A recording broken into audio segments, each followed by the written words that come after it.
لیکن اگر میں پیغام پہنچا رہا ہوں آپ تک اللہ اور اس کے رسول صلی اللہ علیہ وسلم کا، تو پھر یہ پیغام ہلکا پیغام بولو نہیں۔ اب چند آیتیں ہیں وہ سن کے میں اپنا بیان ختم کرتا ہوں، آپ کو سنا کے۔ میرا پیغام تو نہیں ہے، وہ کس کی کتاب ہے بھائی؟ اللہ کا پیغام ہے۔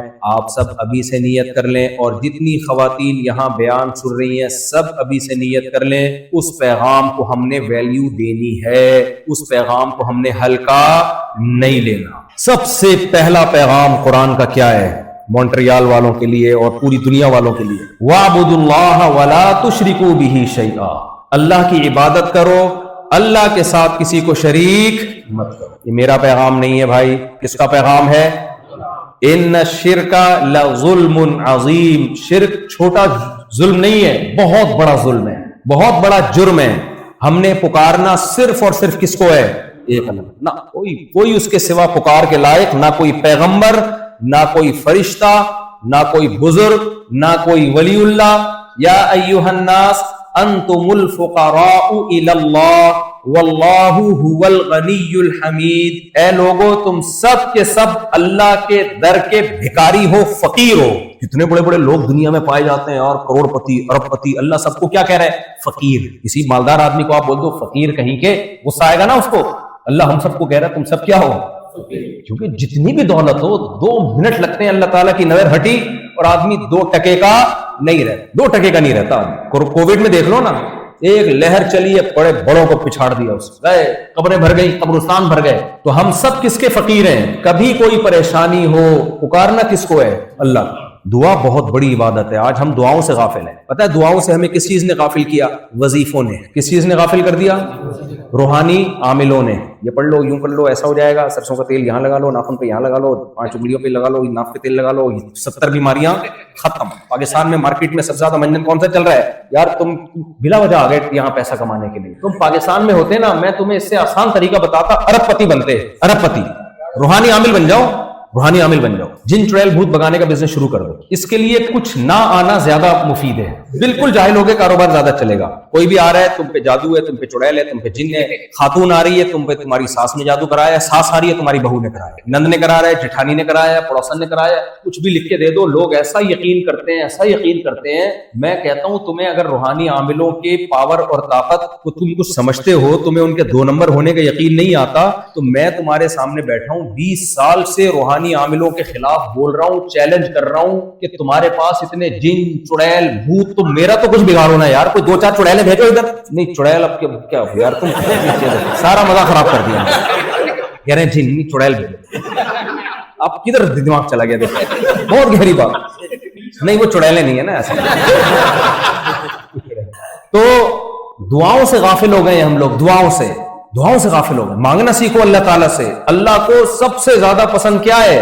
اللہ سے۔ جب کوئی مشکل ہو اللہ سے مانگو۔ لوگ کہتے ہیں مانگتے ہیں ملتا تو کچھ بھی نہیں ہے۔ او بھائی صاحب اگر اللہ ایسے دینا شروع کر دے، ادھر مانگا ادھر مارکیٹ میں چیز آ گئی، تو پھر تو ایمان بالغیب تھوڑی رہے گا۔ اللہ سے مانگنے کا مطلب پتہ ہے کیا ہے؟ اپنا کیس فائل کر دیا اللہ کے دفتر میں، بس تسلی ہو گئی۔ جو توکل کرنے والے ہیں ان کو تسلی ہو گئی، اب ہماری مراد پوری ہو تو بھی ٹھیک، پوری نہ ہو تو بھی ٹھیک۔ یہ مطلوب ہے۔ یعقوب علیہ السلام کا بیٹا جب گم ہوا تو کیا انہوں نے اللہ سے دعائیں نہیں مانگی ہوں گی کہ اللہ واپس بھیج دے میرے بچے کو، یوسف کو واپس؟ مانگی نہیں ہوں گی؟ ساری زندگی مانگتے رہے، روتے رہے، تو نتیجے میں کیا ہوا؟ دوسرا بیٹا بھی۔ اب یعقوب علیہ السلام نے کیا دعائیں مانگنا چھوڑ دی ہے بھائی اب ہمارا کام ہے مانگنا۔ مانگتے رہے، دونوں کو اللہ نے ملایا بادشاہ بنا کے، چاہے دنیا میں پوری ہو آخرت میں پوری ہو۔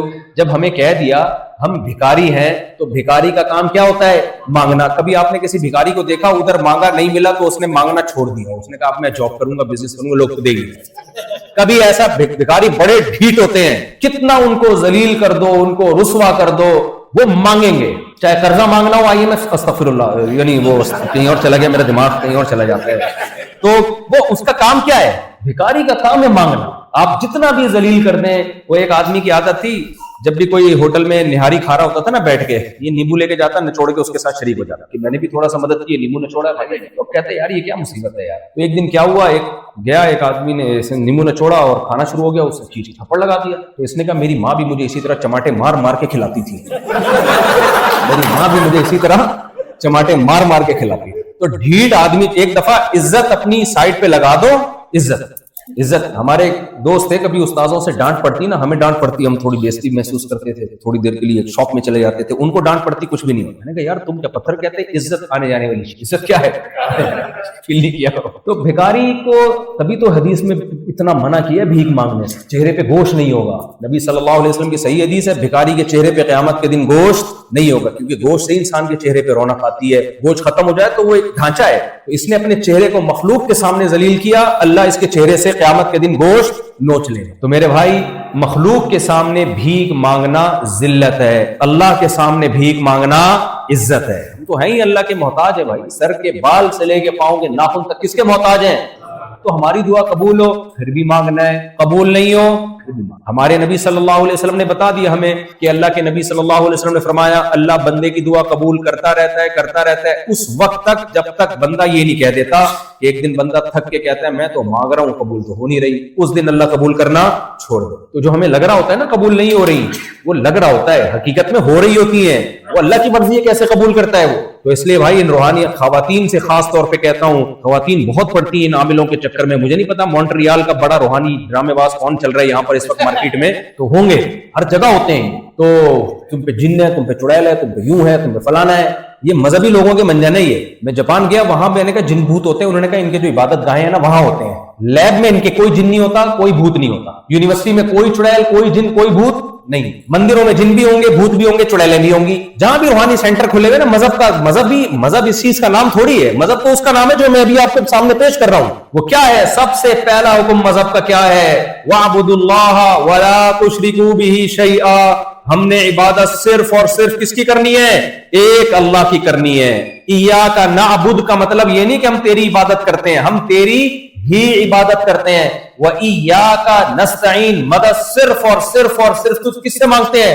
اللہ سے مانگتے ہیں. جتنی خواتین ہیں یہاں پہ اور مرد ہیں وہ توبہ کریں, ہم کبھی بھی زندگی میں شرک نہیں کریں گے. دیکھو بزرگوں سے محبت کا حکم ہے وہ ہماری طرح کے انسان ہیں. وہ میں اکثر واقعہ سناتا ہوں, ایک آدمی کو فالج ہوا, میرے پاس آیا, کہتا میں مزار پہ جاؤں گا, سنا اس بزرگ کے پاس جاؤ تو دھڑ صحیح کر دیتے ہیں. میں نے کہا ان کے تو دونوں دھڑ کام نہیں کر رہے بھائی, تیرا آدھا دھڑ کیسے ٹھیک کریں گے وہ, ابھی تو قبر میں گئے ہیں. تو دوسرا کام جو اللہ نے ہمارے ذمہ لگایا ہے نا, اللہ کے حق میں سب سے بڑا حق ہے توحید, اور دوسرا حق ہے توحید تو عقیدے کا نام ہے نا, عقیدہ. اور پریکٹیکلی جو اللہ کے حق میں سب سے بڑا حق ہے وہ ہے نماز. جہاں قرآن نے ایمان والوں کی صفات بیان کی, سب سے پہلے نماز قائم کرتے ہیں, نماز قائم کرتے ہیں. بھائی یہ میں نہیں کہہ رہا, یہ اللہ کہہ رہا ہے, وہ اتنا بار بار کہہ رہا ہے نماز نماز نماز, ہم اس کو ویلیو نہیں دے رہے. اور اس کے لیے اللہ نے 5 ٹائم مؤذن سے اعلان بھی کروایا, حی علی الصلاۃ, حی علی الفلاح, آ جاؤ آ جاؤ آ جاؤ. اور میں اور آپ اس دعوت کو بالکل اگنور کر رہے ہیں, کوئی ویلیو نہیں دے رہے ہیں. کوئی بات نہیں, فرعون بھی بڑا خوش تھا موسیٰ علیہ السلام کی دعوت کو ٹھکرا کے کہ نہ کوئی مجھ پہ عذاب آ رہا ہے, نہ کوئی پریشانی آ رہی ہے, میری حکومت تو اسی طرح اسٹیبل ہے اور سب کچھ فٹ فاٹ. فرعون کو پتا نہیں تھا یہ اللہ کی طرف سے ڈھیل ہے, ایک ہی دفعہ اللہ تعالیٰ پکڑے گا.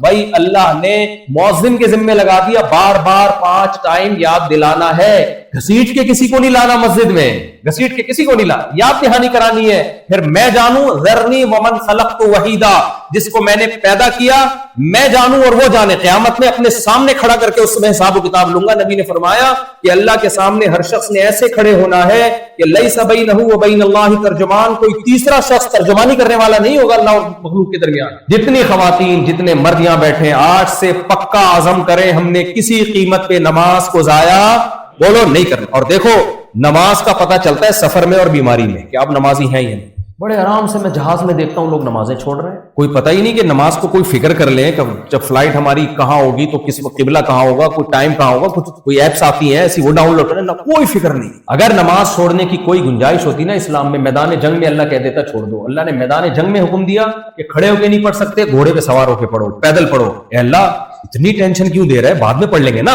اللہ نے کہا نا ان الصلاۃ کانت علی المؤمنین کتابا موقوتا, نماز مومنین پر مقررہ اوقات میں فرض ہے. اللہ کی مرضی کے وقت میں پڑھنی پڑے گی, اپنی مرضی کے ٹائم پہ نہیں ہوتی. میری مرضی کا ٹائم ہے جب آفس سے فارغ ہو کر, سب کاموں سے فارغ ہو کر میں گھر پہ آؤں گا تو پھر نماز پڑھ لوں گا. یہ میری مرضی کا ٹائم ہے, اس کو پشتو میں کہتے ہیں اخپل ٹائم. یہ کون سا ٹائم ہے؟ اخپل ٹائم. حج بھی ہمارا اخپل ٹائم کے مطابق ہو رہا ہے. بھائی آپ کے پاس جب اتنا پیسہ آ گیا کہ حج کی درخواستیں جانا شروع تھی, اس وقت آپ کے پاس اتنا اماؤنٹ تھا کہ آپ نارمل طریقے سے حج کر کے آ سکتے تھے اور گھر والوں کا بھی خرچہ پانی دے کے جا سکتے تھے، تو اس وقت آپ پہ حج فرض ہو گیا۔ ہم کیا کر رہے ہوتے ہیں کہ جب سارے کاموں سے فارغ ہو جاؤں گا، طبیعت سے میں بوڑھا ہو جاؤں گا، ریٹائر ہو جاؤں گا، کرنے دھرنے کا کوئی کام نہیں رہے گا، تو پھر کیا کروں گا میں جا کے حج۔ تو یہ ٹائم اللہ کا بتایا ہوا ٹائم نہیں، یہ ہمارا بولو اخفل ٹائم۔ اللہ کے ٹائم پہ تو بہت کم لوگ حج کر رہے ہیں، اخفل ٹائم پہ حج تو پھر بھی ہو جاتا ہے، کسی ٹائم پہ بھی کر لو، لیکن نماز تو قضا ہو جاتی ہے میرے بھائی۔ حج بھی اللہ کے بتائے ہوئے ٹائم پہ کرنا ہے، اخفل ٹائم پہ نہیں کرنا۔ اور نماز بھی بولو نا کیا ہو گیا بھائی، بس ختم کر رہا ہوں بیان میں، اللہ کے بتائے ہوئے ٹائم پہ نماز پڑھنی ہے، تو پڑھو گے کہ نہیں پڑھو گے؟ اللہ مجھے بھی توفیق دے۔ یہ تو اللہ کے حقوق میں اللہ نے دو چیزیں بیان کی، اور مخلوق کے حقوق میں اللہ نے کیا کہا؟ جہاں اللہ نے اپنا حق بیان کیا مخلوق کے حق میں، سب سے پہلے باپ اور ماں، جنہیں کیا کہا جاتا ہے؟ والدین، پیرنٹس۔ سمجھ میں آ رہی ہے بات کی نہیں آ رہی؟ غیر مسلموں کے ہاں ہیومن رائٹس ہیں، ویمن رائٹس ہیں، ان کی اپنی ایک تفصیل ہے۔ اللہ کہتا ہے ویمن رائٹ میں کون ہے بھائی؟ ماں۔ ساری دنیا کی خواتین تم سے خوش ہیں، اماں خوش نہیں ہیں، تم ویمن رائٹس پر عمل بولو نا نہیں۔ ابا اور اماں یہ دو رشتے ایسے ہیں، اور انہی میں دادا دادی نانا نانی بھی ہیں۔ آج کل ہوتے نہیں، مارکیٹ میں پہلے ہی شارٹ ہو جاتے ہیں، کیونکہ شادیاں اتنی دیر سے ہو رہی ہے، یہ دادا کی عمر میں تو باپ بن رہے ہوتے ہیں، تو اس لیے میں زیادہ دادا دادی کے حقوق اس لیے بیان نہیں کرتا کہ مارکیٹ سے دادا دادی کیا ہو گئے ہیں، دیر سے شادی کا نقصان ہے نا، جب دیر سے شادی ہوگی تو دادا بننے سے پہلے فوت ہو جاؤ، کیونکہ بچہ اتنی دیر سے، پھر اس کی بھی دیر سے کر رہے ہوتے ہو، اس لیے یہ ایک الگ پیکیج ہے، اس طرح پھر کبھی اور بیان کروں گا انشاءاللہ۔ ہمارے محلے میں ایک صاحب تھے بوڑھے آدمی، تو میں ان کے پاس کبھی کبھار جا کے بیٹھا کرتا تھا۔ بوڑھوں کے پاس جا کے خدا کے بندو بیٹھا کرو، اس سے تمہیں بہت ثواب ملے گا۔ نبی صلی اللہ علیہ وسلم نے فرمایا جو ہمارے بزرگوں کی تعظیم نہیں کرتا وہ ہم میں سے نہیں ہے، اسے اکیلا مت چھوڑو ان کو۔ تو میں بیٹھا کرتا تھا کبھی کبھار، اب وہ چائے منگوا رہے ہیں، وہ اس کو بلاؤ تھا چائے لے کر آؤں صاحب کے لیے، یار یہ فری پھوکٹ میں پورے محلے سے مجھے چائے پلوا رہے ہیں، بدنام میں ہوں گا۔ سمجھ رہا ہوں، اجنبی لوگ ہیں، کبھی اس سے چائے کا وہ کہیں گے مہمان تمہارا ہے، چائے ہم سے منگوا رہے ہو، پیسے بھی نہیں دے رہے ہوتے تھے، پھر وہ ادھر دودھ پتی لے کر آ، پھر اس کو کبھی بول رہے ہیں ادھر آ جوس لے کر آ، ادھر آ گنے کا رس لے کر آ۔ میں نے پوچھا، میں نے کہا حضرت یہ محلے والے آپ کے اتنے فرما بردار کیوں ہیں؟ کہہ رہے ہیں محلے والے نہیں ہیں، یہ سارے میری آل اولاد ہیں، کچھ بیٹے بیٹیاں پوتے نواسے بہوے داماد، کہہ رہے میرے بیٹے بیٹیاں پوتے نواسے ملا کے 80 کے لگ بھگ ہے، ٹوٹل تعداد ان کو بھی معلوم نہیں، پونے 80 80 یا سوا 80 یہ مجھے معلوم ہے۔ تو کہتے میں نے شادی جلدی کی، اولاد پیدا ہوئی اور بیٹے بیٹیاں بالغ ہوتے رہے، ان کی شادی ٹائم پہ کرتا گیا، آج اتنا بڑا خاندان ہے کہ خدمت کا نمبر نہیں آتا۔ آج ایک بچے سے منگوایا ہے نا تو ایک مہینے بعد اس کا نمبر آئے گا دودھ پتی کا۔ یہ خوشیاں ہیں جو اسلام نے دی ہیں، تم کن چکروں میں پھنس گئے میرے بھائی؟ کھلانے والا کون ہے؟ اللہ۔ پھر وہ بڑے فخر سے کہنے لگے بیٹا میں مر گیا نا، میرے پیچھے رونے والے بہت، چارپائی کو کندھا دینے والے بہت۔ اور جاپان میں کیا ہوتا ہے، بوڑھا آدمی رینٹ پہ بندہ بلاتا ہے گپ شپ لگانے کی۔ میں نے جاپان میں روبوٹ کی وہ پوری شاپ دیکھی ہے جس میں روبوٹ ایسے جاپانیوں نے ایجاد کر لیے جو آپ کی تنہائی دور کریں گے، وہ ہنسیں گے بھی، لطیفہ سناؤ گے ہنسیں گے۔ کیوں کیا؟ ضرورت ایجاد کی ماں ہے۔ ہماری سوسائٹی میں اس کی ضرورت نہیں ہے، اس سوسائٹی میں اس کی ضرورت۔ ان کے دماغ ہم سے زیادہ، ایجوکیشن ہم سے زیادہ، اور تہذیب ہم سے زیادہ جاپانیوں میں، پھر بھی تباہ ہو۔ کیوں؟ فطرت اور نیچر سے بغاوت کی ہے۔ کس سے بغاوت کی؟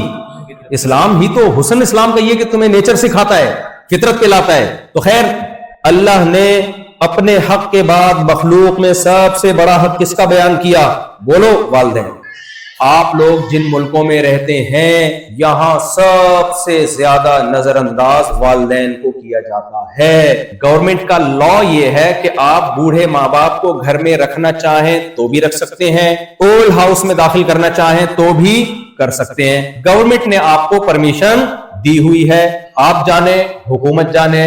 میں جو اللہ کا پیغام آپ تک پہنچانا چاہتا ہوں وہ یہ ہے، اللہ نے قرآن میں، میرا پیغام نہیں ہے بھائی، کس کا پیغام ہے؟ اللہ کا۔ اللہ نے قرآن میں کہہ دیا اولڈ ہاؤس میں جمع کرنا تو بہت دور کی بات، ان کو بڑھاپے میں گھر میں رکھنا بھی ہے، اور بڑھاپے کی وجہ سے ان کی طبیعت میں جو چڑچڑا پن آیا ہے، غصہ جلدی آ جاتا ہے، جب انسان کمزور ہوتا ہے ایسی باتوں پہ غصہ آتا ہے جس پہ غصہ آنا نہیں چاہیے، آتا ہے تو بہت زیادہ آتا ہے، آنا تھوڑا چاہیے، بہت زیادہ آ رہا ہے۔ اللہ کہتے ہیں لا تقل لہما اف، آگے سے رپلائی میں اف کرنے کی بھی تمہیں اجازت نہیں ہے۔ اف کو انگلش میں پتہ ہے کیا کہتے ہیں؟ اوہ، نہیں ہے جہاں تک میری نالج ہے، کیا کہتے ہیں؟ اوہ، اف۔ یہ کیا کہہ رہے ہو ابا؟ آپ کا دماغ کام نہیں کر رہا، آپ کا کیسی باتیں کر رہے ہو، ہر وقت ٹینشن دے رہے ہو، آپ کو میں اولڈ ہاؤس میں جمع کرا رہا ہوں نا۔ اللہ کہتے ہیں اف کرنے کی اجازت جو خدا کو مانے گا نا، وہ کہے گا کتنی کڑوی کسیلی باپ کی اور ماں کی ہو برداشت کرنی ہے، کیونکہ اگر میں نے برداشت نہیں کیا، خدا کی قسم یہ باپ یا ماں کی نافرمانی نہیں ہے، باپ سزا نہیں دے گا۔ بہت سے ملکوں میں کلچر ہے ماں اور باپ کی خدمت کا، اگر آپ نہ کریں تو ماں باپ ناراض ہوتے ہیں، وہ سزا دیتے ہیں، سوسائٹی بائیکاٹ کرتی ہے۔ نہ کلچر نہیں، کس کا حکم ہے؟ اللہ کا۔ سزا کون دے گا اس پہ؟ اللہ دے گا سزا۔ تو اللہ کہتے ہیں اف بھی نہیں کرنا، ولا تنہرہما، جھڑکنا نہیں ہے۔ جھڑکنا کسے کہتے ہیں؟ ہٹو، ہر وقت نصیحت کرتے ہو۔ کوئی ایسا جملہ زبان سے جو کسی ریسپیکٹ والے آدمی کے لیے آپ یوز، جو اپنے باس کے لیے یوز نہیں کر سکتے۔ آپ کو پتا ہے میں نے یوز کیا، باس جاب سے نکال دے گا۔ کبھی آپ نے دیکھا ایئر ہوسٹس نے جھڑکا ہو کسی کو؟ کیا ہو گیا بھائی، ایئر ہوسٹس سے آپ نے منگوایا، چائے مل جائے گی، ہٹو، گھر میں چائے نہیں ملتی۔ کبھی دیکھا آپ نے ایئر ہوسٹس کا؟ ایئر ہوسٹس کو تو دیکھا ہوگا آپ نے، ادھر بھی گھننے نہیں ہے۔ کبھی اس کا یہ اسٹائل دیکھا آپ نے؟ ہٹو۔ میرے بھائی اس کو پتا ہے ایئر ہوسٹس کو کہ میں نے ایک دفعہ بھی کسی پیسنجر کے ساتھ، مسافر کے ساتھ بدتمیزی کی تو میری جاب کو خطرہ ہے۔ تو آپ کو ایک دفعہ بھی ماں باپ کے ساتھ بدتمیزی کی اجازت، بولو، اگر کبھی ہو جائے تو قرآن نے مایوس نہیں کیا، ان تکونوا صالحین فانہ کان للأوابین غفورا۔ اللہ کہتے ہیں نیک بننے کی کوشش کرو، غلطی ہو جائے تو اللہ توبہ کرنے والوں کو معاف کر۔ یہ اس لیے اللہ نے کہا کہ اللہ کو پتا تھا کہ یہ پرانے پاپی ہیں، بد اخلاق ہیں، بد تہذیب ہیں، ہر ایک سے اسٹائل سے بات کریں گے۔ جہاں ابا اماں کی باری آئے گی تو جوانی میں ان کو نچوڑ لیا، وہ کسی کام کے رہے نہیں ہیں، تو وہاں بد اخلاقی کریں گے۔ تو اس لیے اللہ نے مایوس نہیں کیا، کہا کہ اگر کبھی ہو جائے تو توبہ کا دروازہ بولو کھلا ہو۔ میرے بھائی یہ اسلام کا حکم ہے، یہ آپشنل نہیں ہے۔ میرے اور آپ کے لیے سب سے زیادہ اہم رشتہ کون سا ہے؟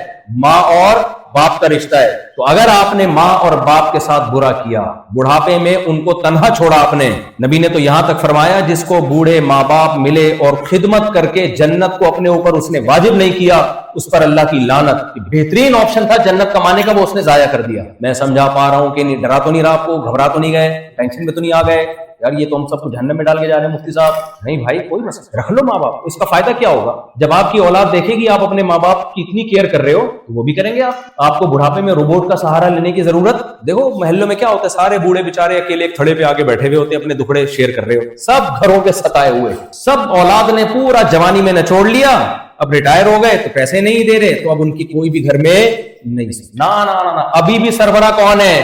یہی ہے سر۔ تو یہ دو تو اہم حکم ہیں اللہ رسول کے بتائے ہوئے۔ ایک بات تو آج کے بیان سے متعلق میں نے کہنی ہے، جو بھی بیان ہوا ہے نا میرا، کہ اللہ کی نظر میں سب سے زیادہ ویلیو کس کی ہے؟ اللہ کے قانون کی۔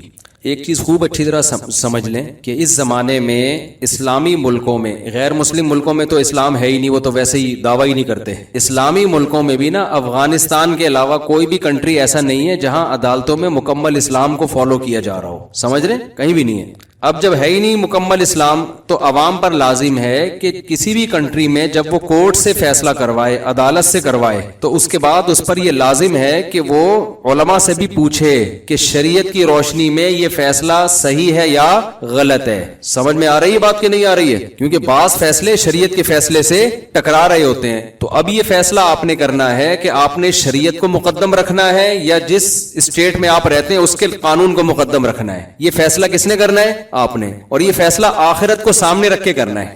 اگر آپ آخرت پر ایمان نہیں رکھتے تو آپ اللہ کے قانون کو کوئی ویلیو نہ دیں، کورٹ کو آپ ویلیو دیں۔ جیسے یتیم بیٹا ہے نا، یتیم پوتا، ایک آدمی کا انتقال ہوا، اس کی اولاد میں ایک پوتا ہے اور ایک بیٹا ہے، تو اسلام کہتا ہے بیٹے کو میراثت ملے گی بیٹے کی موجودگی میں پوتے کو، جو یتیم پوتا ہے یعنی جس کا باپ مر گیا۔ لیکن ہماری کورٹ جو اس پاکستان کی کورٹ ہے وہ یہ کہتی ہے کہ بیٹے کو بھی ملے گی جو زندہ ہے، اور جس یتیم پوتے کا باپ مر گیا ہے نا تو اس باپ کی وراثت کس کو جائے گی؟ پوتے کو۔ یعنی جو دادا کی زندگی میں، یعنی بیٹا مر گیا کسی کا نا، بھائی چلو زید ہے، ایک صاحب ہے زید کی زندگی میں اس کا ایک بیٹا مر گیا، ایک بیٹا موجود ہے، تو اسلام یہ کہتا ہے جو بیٹا مر گیا نا زید کی زندگی میں، زید کی وراثت میں اس کا حصہ ختم۔ جب اس کا ختم تو اس کی بیوہ کا یا اس کے بچوں کا بھی ختم، کیونکہ وہی حصہ آگے ٹرانسفر ہوتا نا۔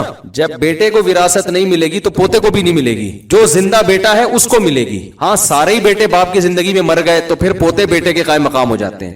تو اس کو کہتے ہیں یتیم پوتے کی وراثت. اسلام میں نہیں ہے لیکن پاکستان کے قانون میں ہے. اب آپ نے کورٹ سے کیا کیا کہ ایک یتیم پوتا تھا, اس نے کہا کہ میرے والد صاحب میرے دادا کی زندگی میں فوت ہو گئے تھے, تو میرے چچا کو جیسے وراثت مل رہی ہے مجھے بھی ملے. کورٹ اس کے حق میں فیصلہ دے دے گی. جو اس کی وراثت ہوگی نا, جو اس کے ابا کو ملنی تھی, وہ ساری کس کو مل جائے گی؟ اس کو.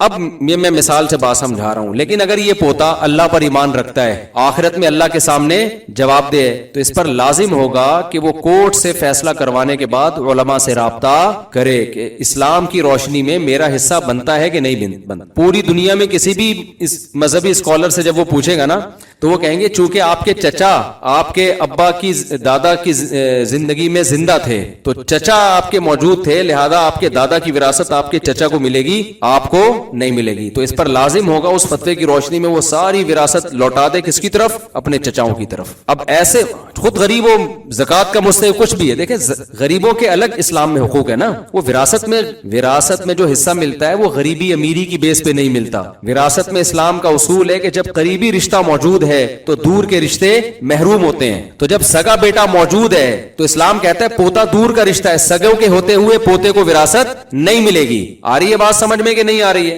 غریبی امیری پہ تھوڑی ہے. اگر غریبی امیری پہ ہوتا تو ایک بیٹا کروڑ پتی ہے, اس کا حصہ کم ہوتا, ایک بیچارہ بھوکا ہے, اس کا حصہ زیادہ ہوتا. اسلام میں دونوں کا حصہ کیا ہے؟ سیم ہے, اس لیے کہ بیٹے دونوں ہیں نا, بیٹا ہونے کی حیثیت پہ ملے گا. تو جب بیٹا موجود ہے پوتا کو نہیں ملتا. ہاں یہ ایک الگ بات ہے کہ دادا اپنی زندگی میں اپنے پوتے کے لیے وصیت کر کے جا سکتا ہے کہ میرا یہ پوتا ہے, اس کا باپ چونکہ میری زندگی میں مر گیا ہے تو اس کا کوئی حصہ نہیں ہے, تو میں اس کے لیے کچھ وصیت کر دوں, تو 1/3 تک وصیت کی جا سکتی ہے, وہ بالکل جائز ہے. لیکن اگر وصیت نہیں کی ہے تو اس کو کورٹ سے حصہ اگر ملے گا تو شرعن اس کے لیے وہ حلال نہیں ہو جائے گا, حرام کا حرام ہی رہے گا. اگرچہ کورٹ اس کو لیگل کہے گی, لیکن آپ کسی بھی مذہبی اسکالر سے پوچھیں گے جس کے پاس نالج ہو, آج کل تو ہر آدمی جس کا منجن بکنیدہ ہوتا ہے نا وہ مفتی بن کے فتوے دے رہا ہوتا ہے. یوٹیوب پہ آپ کو بہت سارے منجن بیچنے والے ملیں گے, جس کی جو فیلڈ ہے اس میں ٹانگ رہے. پراپر اسکالر ہو, یہ دارالفتہ ہو, پراپر ادارہ ہو, ان سے آپ فتوا لیں گے تو دنیا میں کہیں سے بھی فتوا لیں گے, وہ کہیں گے بھائی اس پوتے کی وراثت کا حصہ نہیں ہے. اب اس پہ رونے دھونے والے بہت ہوں گے, ہائے اللہ یہ بیچارہ ہائے یوں, وہ بیچارہ ایک طرف رکھو, خدا کے قانون کو فالو, اس کو ویسے تعاون کر دیں اس کے ساتھ, بھائی ویسے بھی اخلاقی بھی تو کچھ ذمہ داریاں ہوتی ہیں نا, تو ویسے اس کو تعاون کریں. تو میں یہ مثال دے رہا ہوں کہ آج کل لوگوں نے پوچھنا چھوڑ دیا ہے, بہت کم لوگ پوچھتے ہیں. لوگ کہتے ہیں بس کورٹ نے دے دیا تو دے دیا. اکثر میں ایک واقعہ بیان کرتا ہوں, وہ میں دوبارہ آج کے موضوع کے حساب سے ریپیٹ کر رہا ہوں. وہ واقعہ یہ ہے کہ ایک خاتون نے امریکہ سے 2-3 سال پہلے مجھے فون کیا. ان کی اپنے شوہر سے بہت ساری لڑائیاں تھیں, جھگڑے تھے, پڈے تھے, ان کے الزامات تھے میرا شوہر یوں میرا شوہر یوں وغیرہ, جو ہوتے ہیں میاں بیوی میں, صحیح بھی ہوتے ہیں غلط بھی ہوتے ہیں, ہر طرح کے چل رہے ہوتے ہیں. بہرحال جی ڈیورس ہو گئی, ان کے شوہر نے ان کو ڈیورس دے دی. اب جب ڈیورس دی ہے تو امریکہ کے لا میں یہ ہوا کہ جی آپ اپنی پراپرٹی آدھی اپنی وائف کو دیں گے. تو خاتون کو لائر مل گیا, اس نے کہا کہ میں آپ کو کروڑوں روپے بن رہے تھے.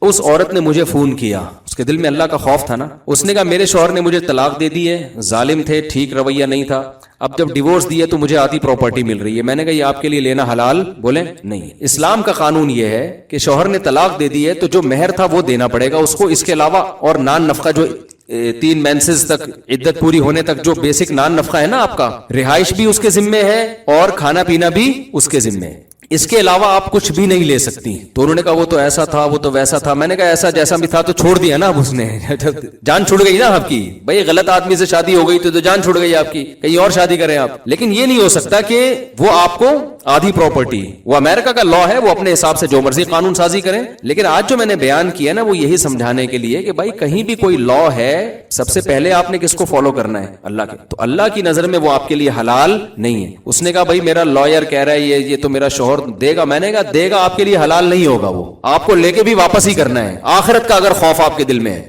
تو انہوں نے پھر کہا کہ ٹھیک ہے میں اس پر کہہ رہی, میں نے پوچھا اس لیے کہ شرعی طور پہ یہ حلال ہے ہی نہیں. تو مجھے لگا کہ میری تاریخ میں ایک عورت ایسی ہے میری زندگی میں جس نے کروڑوں روپے ٹھکرا دیے. کس کی خاطر؟ خدائی قانون کی خاطر. میں نے ان خاتون کا واقعہ کئی بار بیان میں سنایا ہے. تو یہی ہم سمجھانا چاہ رہے ہیں. اور اللہ کا, میں نے کہا یار اس کا میاں کتنا فضول آدمی ہے, اتنی نیک عورت جو لاکھوں روپے چھوڑ رہی ہے, کروڑوں روپے چھوڑ رہی ہے, کس کے خوف سے؟ تو بتاؤ وہ شوہر کا حق نہیں اللہ کے خوف سے ادا کرے گی؟ حق ادا کرنا آسان ہے, کروڑوں روپے چھوڑنا مشکل ہے. کروڑوں روپے کہیں مل رہے ہو نا تو سارے حقوق بھی ادا کر ہو جاتے ہیں. لیکن اس نے کس کے لیے چھوڑا؟ تو مجھے لگا کہ اس کا میاں واقعی بڑا ہی کوئی غیرت لیس قسم کا آدمی ہے.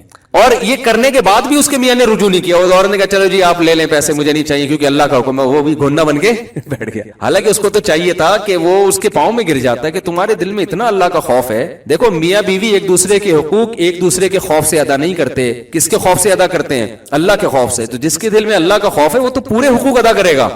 ہمارے نبی صلی اللہ علیہ وسلم سب سے زیادہ اللہ سے ڈرنے والے تھے یا نہیں تھے؟ عرب میں عورت کو پاؤں کی جوتی سمجھا جاتا تھا. جو بیٹی کو پیدا ہونے پہ دفن کرتے ہوں ان کے ہاں بیٹی کی کیا ویلیو ہوگی. لیکن ہمارے نبی نے عرب کے کلچر کو فالو کیا, یہ خدا کے قانون کو. آپ نے بیوی کو اتنی عزت دی کہ ایک صحابی کہہ رہے کہ آپ ہماری دعوت میں آئے, آپ نے فرمایا کہ عائشہ کو بھی بلاؤ گے تو آؤں گا ورنہ نہیں آؤں گا میں. تو یہ کلچر کی وجہ سے ہو رہا ہے, یہ خدا کی وجہ سے ہو رہا ہے, اللہ کی وجہ سے ہو رہا ہے نا. عرب کیا کر رہے ہیں کہ بیٹی کو زندہ دفن کرتے ہیں, غیرت کا خامخواہ کا مسئلہ بنایا ہوا. ہمارے نبی اپنی بیٹی کی بیٹی نواسی ان کو آپ نے کندھے پہ بٹھا کے فرض نماز پڑھائی ہے. تو یہ کلچر کو فالو کیا, عرب کے قانون کو فالو کیا, یا خدا کے خوف کی وجہ سے خدا کو فالو کیا ہے؟ تو آپ کو خدا کو جب آپ فالو کرتے ہیں نا, آپ زیادہ اچھے طریقے سے حقوق ادا کرتے ہیں. خدا کو فالو نہیں کرتے نا, تو وہ جو اس آدمی کی بیوی کو 1 کروڑ روپے مل رہے ہیں وہ خدا کے خوف میں تھوڑی وہ آدمی دے رہا ہے, وہ امریکہ کے ڈنڈے کے خوف میں دے رہا ہے. ورنہ تو 5 روپے نہ دے.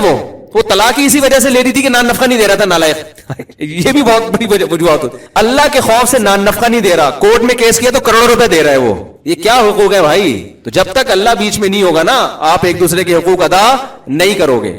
تو یہ میں فلسفہ سمجھانے کے لیے یہ کینیڈا والے بھائی کو بھی امریکہ والے بھائی کو بھی میں نے اسپیشل یہاں بٹھایا کہ آپ 10 منٹ اور بیان سن کے جائیں. آج تک میں نے کسی کو زبردستی بیان نہیں سنا, ان کو زبردستی سنا رہا ہوں میں, کیونکہ وہاں تو بہت سارے غیر شرعی قوانین ہیں. تو اس خاتون نے کہا ٹھیک ہے میں وہ سارا واپس کروں گی, مجھے وہ اس نے فون ہی اسی وجہ سے کیا. تو اب میں جو آگے بات سمجھا رہا ہوں اس کو بھی سمجھو کہ پاکستانی عدالتوں میں بھی بہت سے قوانین ایسے ہیں جو شریعت کے اگینسٹ ہیں. چند قوانین کی اور مثال دوں.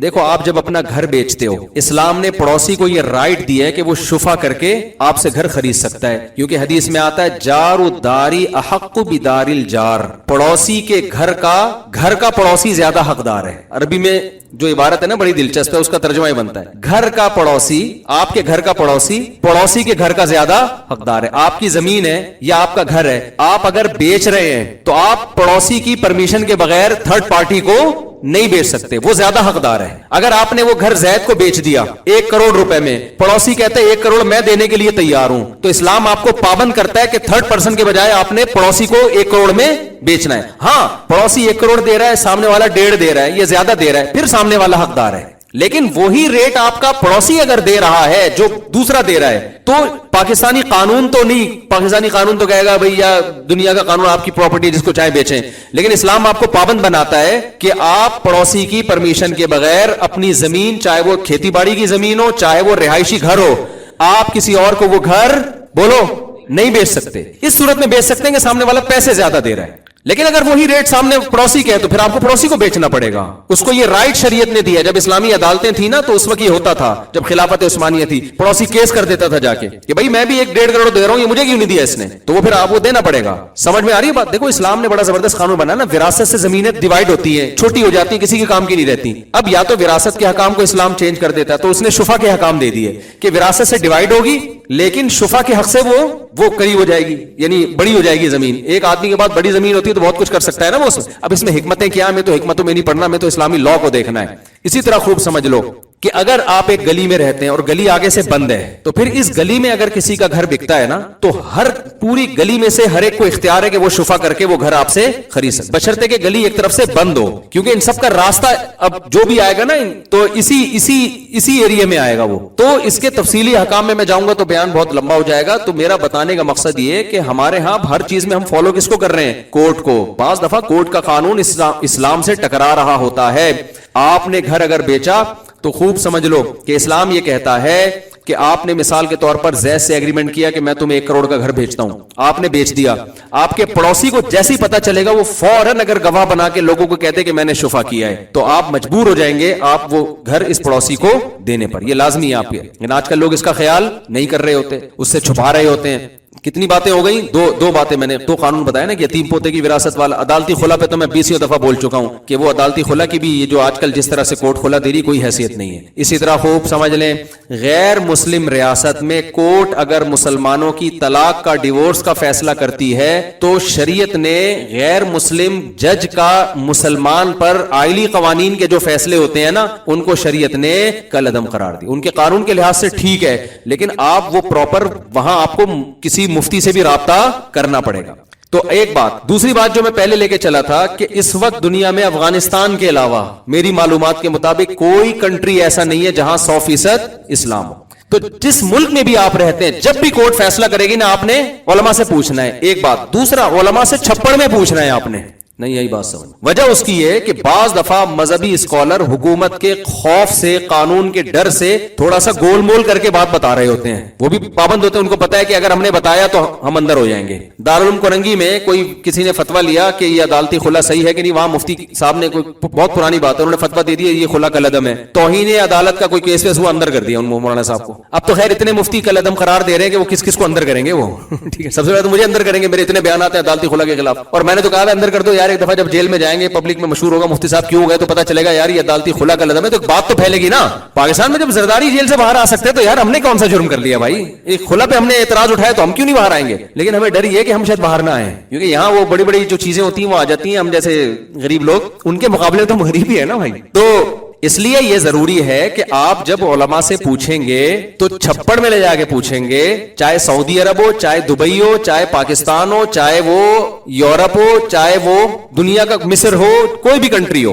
وجہ اس کی یہ ہے کہ عرب ملکوں میں بھی ایسا نہیں ہے کہ آپ نے حکومت نے کوئی فیصلہ کیا تو کوئی مفتی وہاں کہہ دیں کہ یہ غیر قانونی ہو فوراً اندر ہو جائیں گے. وہاں پہ قانون بہت سخت ہے. وہاں دبئی میں بھی ایسا نہیں ہے. دبئی میں کورٹ سے آپ نے فیصلہ لیا کسی مفتی سے پوچھ دیں مفتی کہہ دے غیر شرعی تو فوراً اندر. پاکستان میں بھی کچھ چیزوں میں ایسا نہیں ہے. آپ نے اگر فیصلہ کر دیا تو آپ ایک دم اندر. تو اس لیے اب آپ نے مذہبی اسکالر سے اگر پوچھنا ہے کہ یہ اکارڈنگ ٹو شریعہ کیا ہے تو وہ چھپڑ میں ہی آپ کو صحیح بتائے گا. اوپنلی آپ کو کوئی بھی صحیح نہیں بتائے گا. اندر ہو جائے گا وہ. اچھا لوگ کہتے ہیں علماء کو چاہیے اندر ہونے کے خوف سے کیوں ڈر رہے ہیں آپ ڈنکے کی چوٹ پہ بتائیں جو کرنا ہے. ڈنکے کی چوٹ پہ ایک ہی دفعہ بتائیں گے وہ اس کے بعد ساری زندگی اپنے کیسوں میں نمٹنے میں گزر جائے گی. تو بہتر نہیں ہے کہ چھپڑ میں ہی پوچھ لو یار ان سے جا کے کیوں خود بھی پھنس رہے ان کو بھی پھنسوا رہے ہو. ایک مثال دیتا ہوں. ہمارے یہاں ایک دفعہ ایک مفتی صاحب کے پاس ایک صاحب آئے ایک فرقے کے بارے میں جو سب اس کو کافر سمجھتے ہیں. ایک مشہور فرقہ ہے زیادہ تر کراچی میں ہے. وہ باقی کنٹری میں ذرا کم ہی پایا جاتا ہے. وہ یعنی زیادہ ان کا زور کراچی میں ہے. تو سب مانتے ہیں کافر ہے. آپ کسی بھی مفتی سے پوچھیں گے وہ نماز کو نہیں مانتے اور بہت ساری چیزوں کے منکر ہیں. وہ لوگ سب مانتے ہیں کافر ہیں. لیکن لا یہ پاس ہو گیا کہ کسی فرقے کو جب تک کورٹ کافر قرار نہیں دے گی نا آپ انڈیویجولی اس فرقے کو کافر نہیں کہہ سکتے. لا یہ پاس ہو گیا پاکستان میں. یہ بات ہوگی تقریباً 8-10 سال پرانی ہے اس سے بھی زیادہ ہوگی. اب نیا لا پاس ہوا تھا کہ کسی مفتی کو کسی خاص فرقے کو کافر کہنے کی اجازت نہیں ہے. حالانکہ بعض فرقے ایسے ہیں ان کو تو ہر آدمی کہہ رہا ہوتا ہے یار ان کا نہ وہ نمازوں کے قائل ہیں ٹھیک ہے نا وہ 5 نمازوں کے منکر ہیں تو اسلام کہاں سے ہو گیا. لیکن لا یہ پاس ہو چکا تھا. اب ہمارے جو مفتی صاحب تھے استاذ تھے ان کے پاس ایک شخص آیا اس نے اس فرقے کا نام لے کے پوچھا کہ یہ فرقہ اسلام میں داخل ہے یا اسلام سے خارج ہے یہ کافر ہے. تو انہوں نے جواب لکھا کہ یہ لوگ زندیق ہیں. زندیق کافر سے بھی اوپر کی چیز نا کہ بدترین کافر ہیں. تو وہ کہہ رہے کہ یار میں نے پوچھا ہے کافر ہیں یا نہیں ہے آپ جواب میں لکھ رہے زندیق ہیں. سوال کچھ ہے جواب کچھ اور دیا جا رہا ہے. آپ بتا دیں کافر ہیں یا نہیں ہے. تو انہوں نے کہا بھائی گورنمنٹ نے نا کسی بھی فرقے کو کافر لکھنے پر پابندی لگائی ہے. 6 مہینے کی جیل ہے سیدھا. میں لکھ دوں گا کوئی کیس کر دے میرے خلاف صرف قادیانیوں کو کافر آپ لکھ سکتے ہو پاکستان میں کسی اور کو نہیں لکھ سکتے. اچھا یہاں بہت سارے براڈ مائنڈیڈ لوگ بھی ہوتے ہیں جو کہتے ہیں اچھا ہے نا گورنمنٹ کا کام ہے کافر قرار دینا مفتی تو نہیں کہہ سکتا کسی کو تو کیوں بھائی ہم واقعی بھائی کچھ لوگ جب اسلام کی ایک ہر چیز کا انکار کر دیا اور گورنمنٹ اس کو کافر نہیں قرار دے رہی تو مفتی کی ذمہ داری ہے نا لوگوں کو بتایا کہ اسلام میں داخل ہے یا نہیں ہے. کوئی نماز کا انکار کر دے کوئی ختم نبوت کا انکار کر دے کوئی اس طرح کی اسلام کی بیسک چیزوں کا انکار کر دے اور ہم انتظار کرتے ہیں کہ گورنمنٹ جب کافر قرار دے گی تو گورنمنٹ تو پتہ نہیں 100 سال میں بھی قرار نہ دے. تو مفتی کا کام ہے نا دیانتاً وہ بتائے کہ بھائی اس کا اسلام سے تعلق نہیں ہے. تو اب ان مفتی صاحب کا بھی ذمہ داری تھی وہ بتا دے. وہ زبان سے کہہ رہے تھے لکھ کے نہیں دے رہے تھے. انہوں نے کہا بھائی لکھ کے دیں. انہوں نے کہا زندگی لکھ دیا. وہ پھر وہ بار بار کہ حضرت میں نے آپ سے پوچھا ہے کہ کافر ہے یا نہیں آپ لکھ رہے ہیں کہ زندگی کے سوال کچھ. تو انہوں نے وہ مفتی صاحب کہتے ہیں بھائی گورنمنٹ نے کسی بھی فرقے کو کافر لکھنے پر 6 مہینے کی سزا لکھی ہے. تو وہ کہہ رہے میں تو پوچھ تو پھر وہ تو ٹھیک ہے گورنمنٹ سزا دے رہی ہے لیکن میرا سوال تو یہی ہے نا کہ کافر ہے یا نہیں. جب اس نے زیادہ اصرار کیا تو ہمارے مفتی صاحب نے کہا کہ گورنمنٹ نے پوچھنے پر پابندی نہیں لگائی, جواب دینے پہ پابندی. تو آپ تو پوچھتے رہو گے نا, آپ پہ تھوڑی پابندی ہے. اگر پوچھنے پر بھی پابندی ہوتی نا تو پھر آپ بھی نہیں پوچھتے. اور بالکل صحیح جواب دیا کہ یار میں لکھ دوں گا کافر ہے, اور ظاہر ہے یقیناً وہ فرقہ کافر ہی تھا جو نمازی کو نہیں مانتا, وہ نماز کے منکر ہیں, وہ کہتے ہیں نماز بھی نہیں پڑھو بس ویسے ہی جنت مل جائے گی. تو وہ تو 100% کافر ہے نا, اس میں گورنمنٹ سے تھوڑی پوچھیں گے ہم.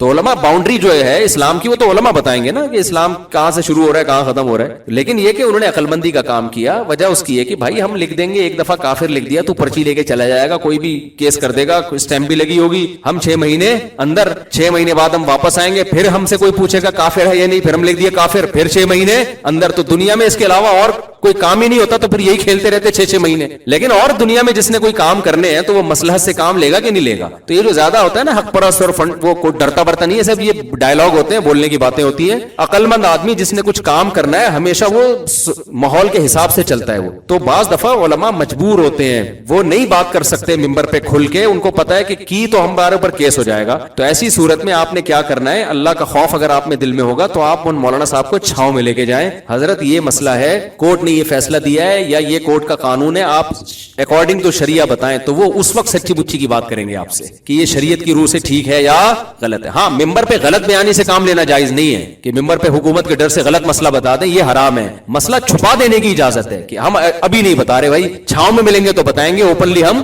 نہیں بتائیں گے. تو یہ دنیا میں ہر ملک میں, سعودی عرب ہو, دبئی ہو, چین ہو, جاپان ہو, ہر جگہ ایسا ہی ہے. تو لوگ اوپنلی پوچھ رہے ہوتے ہیں, پھر وہ بےچارے گھما رہے ہوتے ہیں بات کو, کہتے ہیں اچھا یہ اس کا مطلب انہوں نے تائید کر دی. تائید نہیں کی ہوتی, چھپڑ میں وہ لوگ تو بتائیں گے یہ ٹھیک نہیں ہے. سمجھتے ہو نا. اب میں جب یورپ میں گیا, ہر آدمی مجھ سے 4 شادیاں اسلام میں کیسا ہے, وہاں 4 شادی پر پابندی ہے. میں بولوں 2-2 3-3 شادیاں کریں, وہاں گورنمنٹ کا تو کیا کر کے قانون توڑ رہے ہیں, یہاں پہ اندر کر دیں مجھے, تو ہم تو جو کر کے بیٹھے ہوئے وہ بھی کسی کام کے نہیں رہیں گے. تو میں ان سے پھر گھماتا تھا بات کو, میں ان سے کہتا تھا دیکھیں آپ 4 شادیاں جو ہے وہ ہمارے بیانات اتنے پڑے ہوئے ہیں, اس میں ہم کئی دفعہ بتا چکے ہیں کتنی کرنی چاہیے کتنی نہیں کرنی چاہیے. آپ کو یہاں کا قانون بھی پتا ہے, اسلام کا قانون بھی پتا ہے, آپ جانو آپ بھگتو, مجھے کیوں پھنسوا رہے ہو. اصل میں یہ کہنا چاہ رہا تھا لیکن میں صراحتاً کہتا نہیں تھا, گھماتا تھا بات. ایکچولی لوگ بھی کہہ رہے تھے مفتی صاحب کو ہو کیا گیا ہے یار, یہ تو 4 شادیوں پہ ایسی دبنگ تقریریں کرتے ہیں, آج یہ ان کو ہو کیا گیا ہے. بھائی ہو یہ گیا ہے کہ ہم کیوں اپنے آپ کو, شادیاں تم کرو پھنسے ہم, کیا خیال ہے بھائی ہم کیوں پھنسے ہیں. تو میں ان سے اب غلط بیانی نہیں کرتا تھا کہ یورپ کی حکومتوں کو خوش کرنے کے لیے کہہ دوں کہ اسلام میں ایکچولی ایک ہی ہے. یہ نہیں کہہ سکتے بھائی, اسلام ہے, آپ کے قوانین آپ کے قوانین ہیں. ہاں ہم آپ کے قانون کے خلاف لوگوں کو باغی نہیں بنائیں گے, اتنا کریں گے, لیکن چھاؤں میں بتا دیں گے بھائی اسلام میں یہ ہے کہ آپ کر سکتے تو کر لو, اپنی ذمہ داری پہ کرو, گورنمنٹ کو خود ہی بھگتو بیٹھ گئے. اب یہ ایک سوال آیا اسمگلنگ کے بارے میں, اسمگلنگ کی آمدن حرام ہے یا نہیں ہے. تو اسمگلنگ کی آمدن حرام نہیں ہے, غیر قانونی ضرور ہے, اس سے منع ضرور کیا جائے گا کہ یار ملکی معیشت کا نقصان کا خطرہ ہوتا ہے, یہ ہوتا ہے وہ ہوتا ہے, لیکن حرام اس لیے نہیں ہے کہ آپ اپنی چیز خرید رہے ہو. اسلام شخصی ملکیت کا قائل ہے. آپ نے اپنے پیسوں سے ایک چیز خریدی, بارڈر پہ آپ نے ادھر سے ادھر کیا, یہ غیر قانونی کام کیا, غلط کیا, لیکن چیز تو آپ کی ہے نا. وہ آپ جب بیچو گے تو پروفٹ کس کا ہوگا, جب چیز آپ کی ہے تو پروفٹ بھی آپ کا. گورنمنٹ ہم سے پوچھے گی تو ہم کہیں گے آپ کو لوگوں کا مال غصب کرنے کی اجازت نہیں ہے. قانون یہ ہے کہ کسٹم غصب کر کے کھا جاتا ہے, اسلام اس کو حرام کہتا ہے. اسلام کیا کہتا ہے, کسٹم کو یہ حق نہیں ہے کہ لوگوں کی ذاتی چیزوں کو وہ کھا جائے. میری بھی ایک گھڑی کسی نے گفٹ بھیجی تھی, کسٹم والے کھا گئے, الحمدللہ اللہ کا بڑا فضل ہوا. تو اب پتہ نہیں وہ اسمگلنگ ہو کے آ رہی تھی, مجھے نہیں, میں نے نہیں ان کو اسمگلنگ کا کہا تھا, لیکن وہ جس طرح بھی آئی وہ آج تک پی گئے, پتہ ہی نہیں کہاں ہے وہ. خیر, تو اب کیا مسئلہ ہے کہ شریعت اجازت نہیں دیتی گورنمنٹ کو کہ آپ لوگوں کی ملکیتوں پہ کیا کریں, قبضہ. آپ کو یہ ڈر ہے کہ اسمگلنگ کے ذریعے ملک کی معیشت بیٹھے گی, تو آپ نے جو اسمگلنگ کر رہا ہے اس کو پکڑیں, آپ اس کو پنشمنٹ دیں, سزا دیں, اس کا مال آپ ضبط نہیں کر سکتے. اگر ضبط کرنا ہے تو آپ کو اس کی قیمت دینی پڑے گی. بھائی حلال تھوڑی ہے کسی کا, گورنمنٹ بھی اللہ کے قانون کی پابند نہیں ہے. جو جتنا جس کا اٹھا کے جو کوڑیوں کے دام نیلام کر کے کھا گئے پی گئے. اسلام خدا کی قسم آپ کو آزادی سکھاتا ہے. اسلام کہتا ہے صرف اللہ کے غلام ہو. اور جو لبرل اور سیکولر حکومتیں ہیں نا, لیبل لگاتی ہیں آزادی کی, آزادی نہیں ہے, انہوں نے حکومتوں کا غلام بنایا ہوا ہے لوگوں کو. میں بار بار کہتا ہوں یار, جو کنٹری تمہاری تنخواہ آدھی تنخواہ ٹیکس میں لے رہا ہے تو تم آزاد کہاں ہو وہاں سے. ابھی وہ اثر کے بعد بیٹھے ہوئے تھے نا, آپ تھے کون تھے, وہ اس پہ بڑی بحث ہوئی تھی, کچھ لوگ یورپ سے آئے ہوئے تھے, تو وہ کیا کتنا وہ کرتے ہیں. میں نے کہا ٹیکس تو ضرور دیں, ٹیکس پہ تو ہم وہ نہیں کرتے, لیکن یہ کیا ہوا کہ آپ کی آدھی تنخواہ حکومت ٹیکس میں کاٹ کے آپ کو تحفظ دے رہی ہے, تو حکومت کیا کر رہی ہے, آپ مجھے دے دو اپنی آدھی تنخواہ ہوگی آدھی آدھی, ٹھیک ہے نا, 4 گارڈ ہیں میرے, 2 آپ کو دے دوں گا میں, اس میں سے تحفظ میں بھی دوں گا. تو یہ کیا بات ہوئی, یہ اتنا کہاں سے یہ نہیں ہے. تو لوگوں کی جو ملکیت ہے, اسلام کہتا ہے وہ لوگ ہی اس کے مالک ہیں. اس پہ نہ حکومت کو اللہ نے اختیار دیا, نہ کسی کسی اور کو اللہ نے اختیار دیا. حکومت صرف اتنا لے سکتی ہے جتنی اجتماعی نظام کو چلانے کے لیے شدید ضرورت ہو, جس کے بغیر, جس کو نہیں لیا جائے تو لوگ مرنا شروع ہو جائیں گے, سوسائٹی کو نقصان ہونا شروع ہو جائے گا, تو ضرر سے بچانے کے لیے لے سکتی, اس سے زیادہ نہیں لے سکتی. تو اسمگلنگ کا بھی ایسا ہی مسئلہ ہے کہ اسمگلر جو ہے اس کی آمدن بہرحال حلال ہے, لیکن غیر قانونی ہے, ملک کی معیشت ہے, تو اس کو سزا ملنی چاہیے. وہاں سے وہاں آ رہا ہے تو اس کو پنشمنٹ ہو, جیل ہو, جو بھی ہو, وہ جو مرضی کرنا ہے کرو. آمدن کو کوئی مفتی حرام نہیں کہے گا, کیونکہ مفتی کس کا پابند ہے بھائی؟ اللہ کے قانون کا مفتی کہے گا بھائی اللہ کے قانون میں آپ, گورنمنٹ تھوڑی کسی کو حلال حرام کے فیصلے کر سکتی ہے. تو انلیگل ضرور ہے, غلط ہے, انلیگل ہونے پہ اس کو سزا ملنی چاہیے. کمال کی بات یہ کہ سزا وہ نہیں مل رہی ہوتی. انلیگل ہونے کا یہ فائدہ ہوتا ہے کہ تھوڑا سا کسٹم والوں کا بھی اس میں زکات نکل جاتی ہے, بس یہ ہو رہا ہے فائدہ, تھوڑی سی زکات نکل جاتی ہے, اور پھر وہ پھر بھی دبا کے ہو رہا ہوتا ہے حساب کتاب. تو اسلام اس سے روکتا ہے بھائی آپ پیسہ نہیں رکھ سکتے کسی کا. اچھا بھائی جلدی میں ختم کر دوں اس کو. بھائی یہ ویلنٹائن ڈے کا بھی لوگ پوچھ رہے ہیں, یہ اسمگلنگ کا مسئلہ تھا وہ میں نے بتا دیا. اسمگلنگ کی آمدن خلاصہ یہ نکلا کہ حلال ہے لیکن غیر قانونی ہے, اس کو اپریشیٹ نہیں کیا جائے گا. گورنمنٹ اگر سمجھتی ہے کہ ملک کو اس سے نقصان ہو رہا ہے تو وہ سزا دے لوگوں کو. لوگوں کا مال پھر بھی ضبط نہیں کر سکتی, ضبط کیا ہے تو اس کا معاوضہ دینا پڑے گا, لوگوں کو پیسے دینے پڑیں گے. ہم نے آپ کی یہ مشین رکھی ہے, یہ ہم نے آپ کے پورے کھیپ پکڑی ہے, تو آپ نے پکڑی ہے تو آپ کے لیے تھوڑی حلال ہو گئی. آپ ٹھیک ہے آپ رکھ رہے ہیں تو اس کو پیسے دیں. اس کے یہ پیسے کیوں دیں؟ تو غیر قانونی لے کر آئے تو غیر قانونی کی سزا دینا اس کو. غیر قانونی کی یہ تھوڑی ہے کہ آپ کی میں چیزیں رکھنا شروع کر دوں. سمجھتے ہو کہ نہیں سمجھتے؟ اچھا بھائی جھوٹ بول کر مال بیچنے سے آمدن حرام ہو جاتی ہے, اس طرح نماز کے اوقات میں کاروبار میں وہ آمدن حلال ہوتی ہے. دیکھو جھوٹ بیچنے سے جو آمدن حرام ہوتی ہے تو آمدن کا جتنا حصہ آپ نے جھوٹ بول کے جو اضافی لیا ہے نا وہ حرام ہوتا ہے, پوری چیز حرام نہیں ہوتی. مثال کے طور پر آپ کے پاس ایک خربوزہ ہے جس کی سوسائٹی میں مارکیٹ ویلیو کتنی ہے؟ 50 روپے. آپ نے کیا کیا, اس خربوزے کے ایسے فضائل بیان کیے کہ 100 میں پہنا دیا کسی کو, تو 50 تو آپ کے بنتے تھے نا, یہ جو اضافی 50 ہیں یہ کیا ہے؟ یہ جھوٹ بولا نا آپ نے, جھوٹ بول کے جو, تو وہ اضافی 50 روپے آپ کے لیے حرام ہوں گے, کیونکہ وہ پہنانے کا جو عمل ہوا ہے وہ اضافی 50 میں ہوا ہے. باقی تو اس کو 50 کا خربوزہ مل گیا نا. تو جو جتنا حرام شامل ہوتا ہے اتنا حرام ہوتا ہے, پورے کو نہیں حرام کہا جا سکتا. تو باقی جھوٹ بولنا حرام ہے, ناجائز ہے. ایسا نہ ہو کہ آپ کہیں چونکہ 50 تو حلال ہے 50 اضافی ہیں تو جھوٹ بول کے بیچو, تو وہ جھوٹ کا گناہ تو اپنی جگہ ہوگا. دوسرا مسئلہ یہ ہے کہ نماز کے وقت میں جو کاروبار کرتے ہیں تو ان کی آمدن حلال ہے یا حرام ہے؟ آمدن ان کی بھی حلال ہے. نماز کے وقت میں جو کاروبار کر رہا ہے تو کاروبار میں پیسے وہ نماز چھوڑنے کے نہیں لے رہا, اپنی پروڈکٹ کے پیسے لے رہا ہے, تو وہ پروڈکٹ کے پیسے حلال ہوں گے. البتہ نماز چھوڑنے کا اس کو شدید گناہ ہوگا. سمجھتے ہیں کہ نہیں سمجھتے؟ نماز چھوڑنے کا گناہ ہوگا کہ آپ نے جماعت سے نماز ضائع کیوں کر دی, تو وہ کاروبار حرام نہیں ہوگا. لوگ کہہ سکتے ہیں اس وقت کاروبار کرنا جب ناجائز ہے تو اس کی آمدن کیسے حلال ہو گئی؟ تو ہر ناجائز کام کی آمدن حرام نہیں ہوتی, اس میں دیکھا جاتا ہے کہ آمدن کس چیز کی لے رہا ہے. یہ سمجھتے ہو کہ نہیں سمجھتے؟ آمدن لے کس چیز کی رہا ہے؟ نماز چھوڑنے کی آمدن تھوڑی لے رہا ہے, یہ آمدن تو اپنی پروڈکٹ کی لے رہا ہے نا, کپڑے کی لے رہا ہے. تو کپڑا جب حلال طریقے سے کمایا ہے, اس کو کہتے ہیں کہ عارضے کی وجہ سے حرمت آ رہی ہے اس میں, اصل حرام نہیں ہے. اصل تو یہ کہ اپنے حلال کمائی کا خریدا ہوا کپڑا بیچ رہا ہے کسی کو. عارضہ کیا ہے کہ ایسے ٹائم پہ بیچ رہا ہے کہ جس ٹائم پہ کاروبار اس کے لیے حرام ہے. تو کسی عارضے کی وجہ سے, ایک خارجی چیز ہے یہ, عارضے کی وجہ سے جب کسی چیز میں حرمت آتی ہے تو وہ حرمت اس کی قیمت میں صلاحیت نہیں کرتی ہے. سمجھ رہے ہیں نا؟ اس کی مثال ایسے جیسے آپ کے ابا نے آپ کو ڈانٹا کہ بھائی تو یہاں کیوں بیٹھا ہوا ہے, تو مجھے پانی پلا. آپ پھر بھی ایک چیز بیچنے میں لگے ہوئے ہو, تو یہاں تو آپ پر لازم تھا کہ آپ اپنے ابا کی اطاعت کرتے, لیکن آپ نے نہیں کی, آپ نے کاروبار میں لگے ہوئے ہو, تو گناہ کر رہے ہو نا آپ. لیکن وہ کاروبار تھوڑی حرام ہو جائے گا, کیونکہ کاروبار ایک جائز چیز کا ہے اور جائز پروڈکٹ آپ لوگوں کو بیچ رہے